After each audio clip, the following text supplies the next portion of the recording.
kokot. Nazdar, borci. Cez zimu som si kúpil svoju prvú motorku na cesty. Kúpil som ju v januári, takže som na nej ani nesedel, lebo bola zima, všade bol sneh. A teraz máme maj.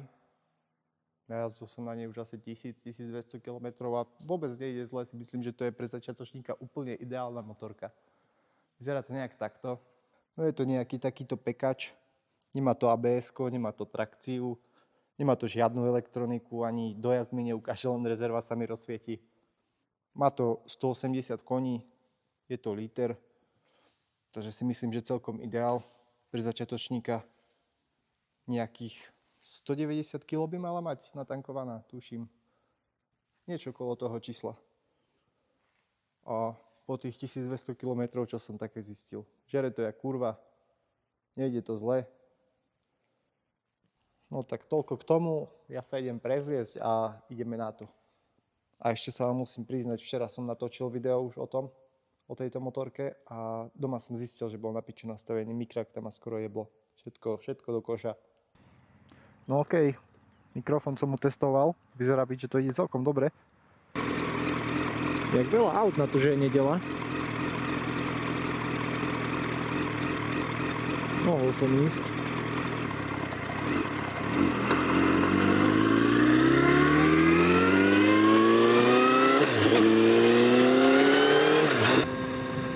Inak nesmejte sa zo mňa z mojich krásnych rukavíc, ale mám aj originál od kombinézy, ale sú mi malé. Sú MK a sú také, že ja som ich dal na ruku a som myslel, že to bude v pohode, ale pojazdím 15 minút a necítim si ruku. Terus. Takže zatiaľ vám toto. Ale dobre sa v tom celkom jazdí. Taký je dobrý cit, lebo sú také tenké, no ale zase vyjebať sa v tom nechcem. To je len také, že by mi zima nebola. Ideme na Podolinec, tam sú celkom dobré cesty. Bol som tam raz, no ale celkom sa mi to páčilo. Len dúfam, že nebude taká premávka, bo to je neideálne. No jaká partia.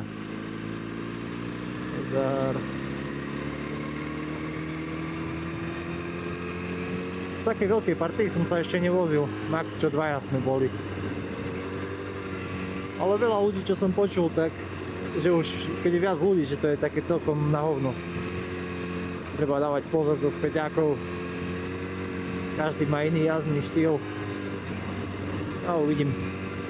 Raz sa možno pozbierame viacerí.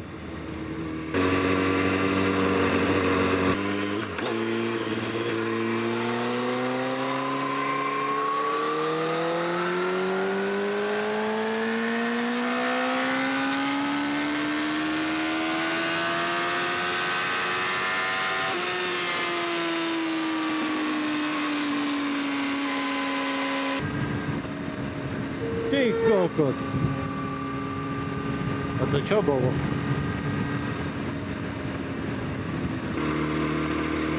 Ale je krásne dneska, konečne je také počasie. 26 stupňov má byť. Zvedavý, jak to bude v tej kombinéze. V takom teple som ešte nejazdil. Čo ide 40?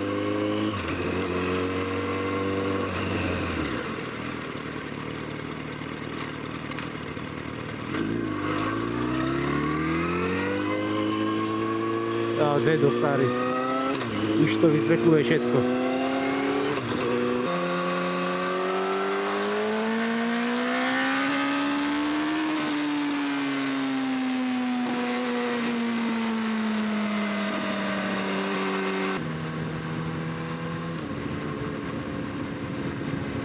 Mohol som, ale nebudem kokot.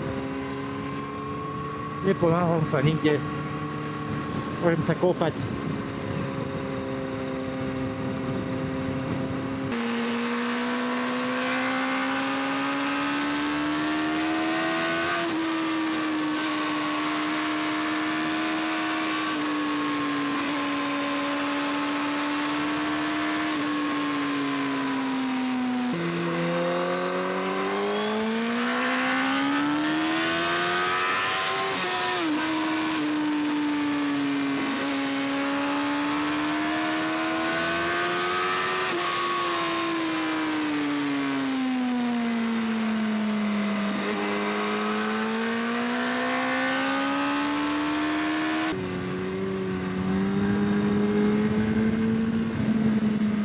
Absolútne netuším, kde idem.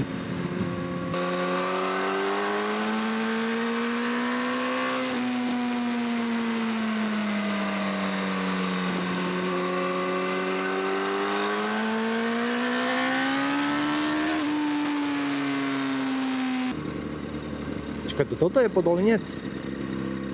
Som myslel, že to je inde, ja som si to pomýlil. Tak tu som asi ešte nebol. Hej, bol to Podolinec. Tak tu som nebol. Do Poliaku. Ic. Zás rezerva mi svieti. Yeah! Vidíš, jak včera som tankoval. To není možné. A teraz kde bude pumpa? Ja som videl po ceste späť nejakú pumpu, takže asi sa radšej otočím. A kde sa teraz otočím? Neviem, koľko kilometrov je odo mňa tá pumpa, ale nejakých 30 by to malo na tú rezervu spraviť. Ešte mi nedošiel benzín, ale dúfam, že sa to ani nestane.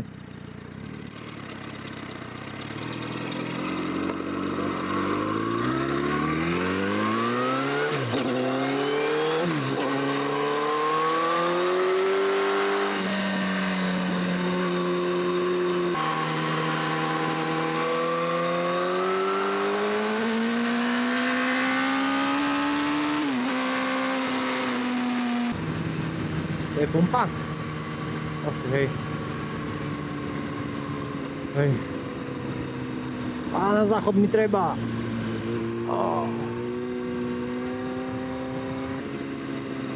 A to je nejaký drahý benzín.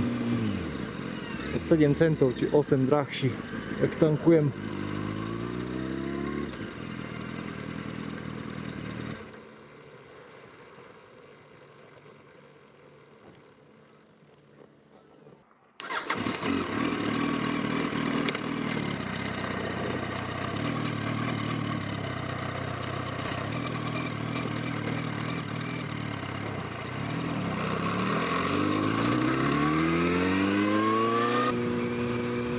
Za mňa, ja si myslím, že na R1 začínať, nehovorím, že to je ideálne, že by to mal každý spraviť, ale ja som si na to zvykol celkom rýchlo a myslím si, že je jedno, či by som kúpil, čo ja viem, MT-07 alebo niečo 35 kW, lebo zabiť sa dá aj na tom, tá motorka ide tiež 150, 170, ako toto dá 170 na jedničke, ale keď to má človek v hlave usporiadané, tak sa dá ísť aj slušne a teraz idem 80 a to úplne v pohode sa dá ísť aj tak, len samozrejme, že to láka viac.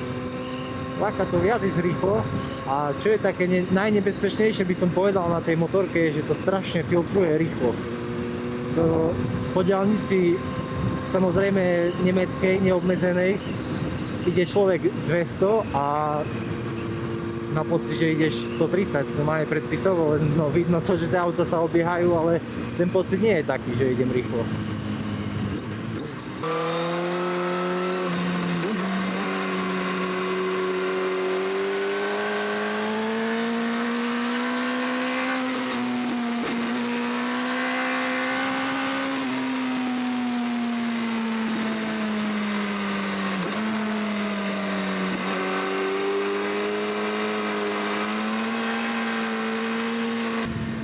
Nepoznám tú cestu absolútne, takže mám rešpekt do tej zakruty nejak vleteť, radšej si prebrzdím skôr trošku a potom to už tej zakrute nejak doladím. Najviac nerad dobehujem motorkárov. Neviem prečo, mám taký pocit, že moc naruším ich osobný priestor.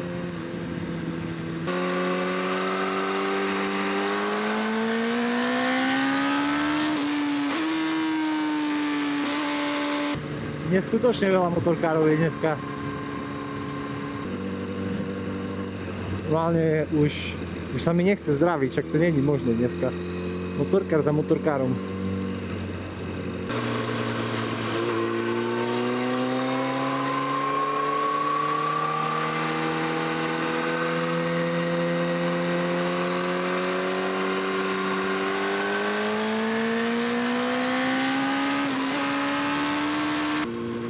Ale pump je tu celkom dosť, čo som prekvapený po takej ceste medzi takými valalami. Ale tak autu chodí dosť, to je pravda. A tu je lacnejší benzín, som mal tu tankovať, 2 centy by som ušetril. Ale veľa ľudí hovorí, že štvorvalec, že to neťahá od spodku, ale podľa mňa nesedili na litrovom superšporte, lebo ja absolútne nemám pocit, že by tam chýbal spodok. Ako je pravda, že hore to je úplne o niečom inom, ale ten spodok ide aj tak krásne.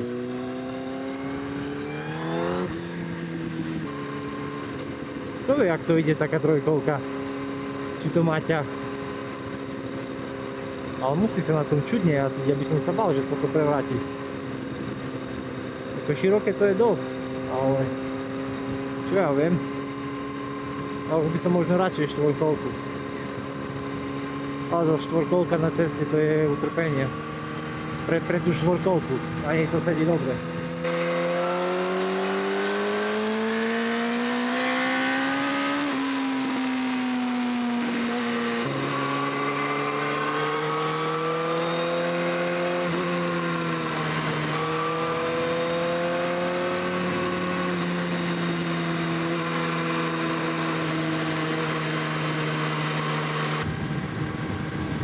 Isto sú nasratí, by som sa im tu otrel.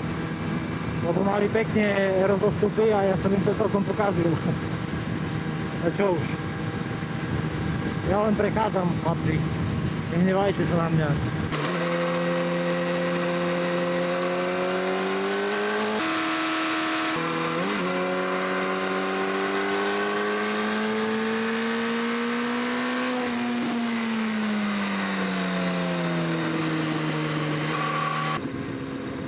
Košice, Prešov, to ja idem na Košice, to ja kde som, ty kokos? To čo už, však nemám čo robiť. Ale také hlúpe cesty, ja sa bojím, že ma nebude počuť kvôli tomu vetru, lebo ako tu už 80 a asi zaspím. Ale som zvedavý, že koľko dojdem, keď tomu, nie že úplne nakladám, ale nejdem na spotrebu, no. Som zvedavý, koľko spraví. Ja si dám asi za chvíľku pauzu, pozriem, jak je na tom kamera, lebo sa vybíja celkom rýchlo, tak dúfam, že sa mi v polke cesty nevybije. Ale neviem, či to zvládne celú cestu. Čo je smutné, lebo dneska sa mi jazdí fakt dobre. Ale tak čo sa dá robiť? Košice, 84. Ja som o chvíľu v Prešove, 46 km. Idem do Prešova? Ale čo tam? Čo v Prešove? Čo sa dá robiť v Prešove? Asi nič.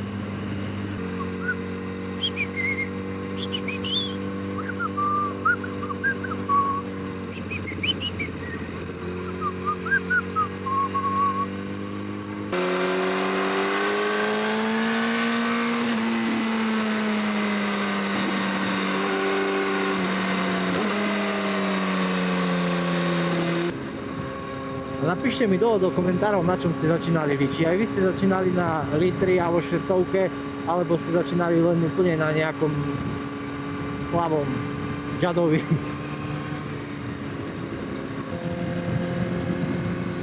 No hrozné cesty teraz sú, sama rovinka. Bude mať pneumatiku jak z auta.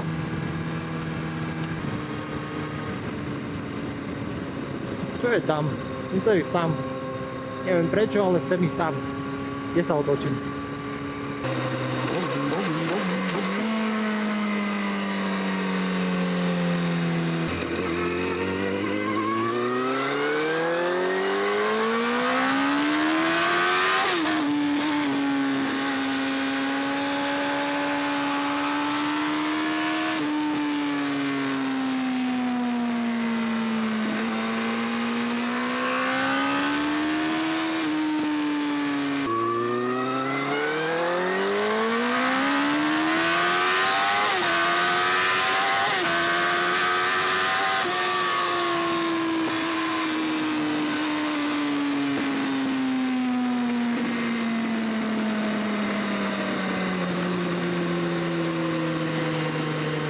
No, to som kus prehnal. Kyjev. Kurva, však tu už po ukrajinsky píše. No nič, tady musíme zastaviť. Oh! Oh! Vajca. Tu sa podľa mňa nedostanem nikde už. To je taká trzina slepá asi. Ale mne treba šťať do piči. Idem tu asi rýchlo. Miestni budú neradi. Tu je les. Idem tam. Idem na nejaké odľahlé mestiečko sa vybúriť. A tu musím ísť pomaly. A však mne ani krosu netreba vlastne. Tu dá aj na tom pojazdiť. Tuto stačí myslím. Joj, tak ciglu by som si dal. Tak ľudia, radšej už točím koniec, lebo sa mi vybíja kamera. A nakoniec som v Kyjove, nie v Kyjeve, lebo Kyjev je v Ukrajine. No a takto si tu čujem. Tam tečie potôčik, krásne. Krásny výhľad. Keď sa vám videjko páčilo, dajte like. A keď chcete viac takýchto videí, dajte odber a budú postupne určite lepšie. Tak čaute.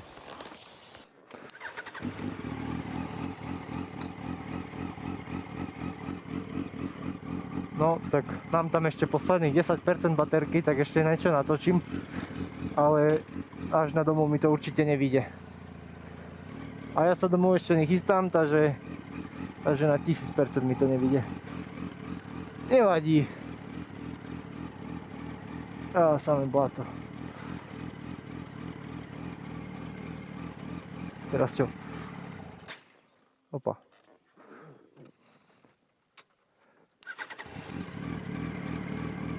Idem hore.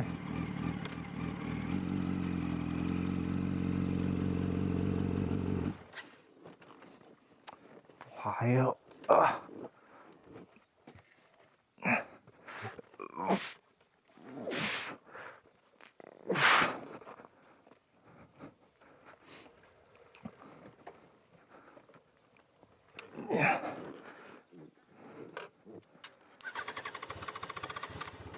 Čo to kurva?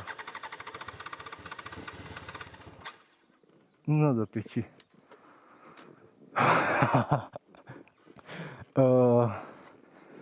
OK. Teraz mi nie je všetko jedno. Som totálne piči v lese. Prosím, štartuj. Čo to je?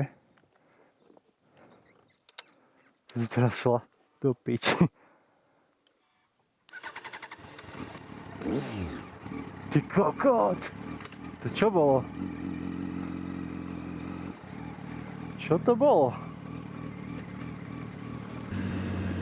No nič, ja tú kameru vypnem a možno ju zapnem, no dúfam, že ju nebudem musieť zapnúť, keď sa niečo dojebe, že aspoň to bude natočené, keď už mám tlačiť motorku domov. Ale to nedotlačím. To neviem, čo by som robil. Dobre, tak zatiaľ sa majte, čaute.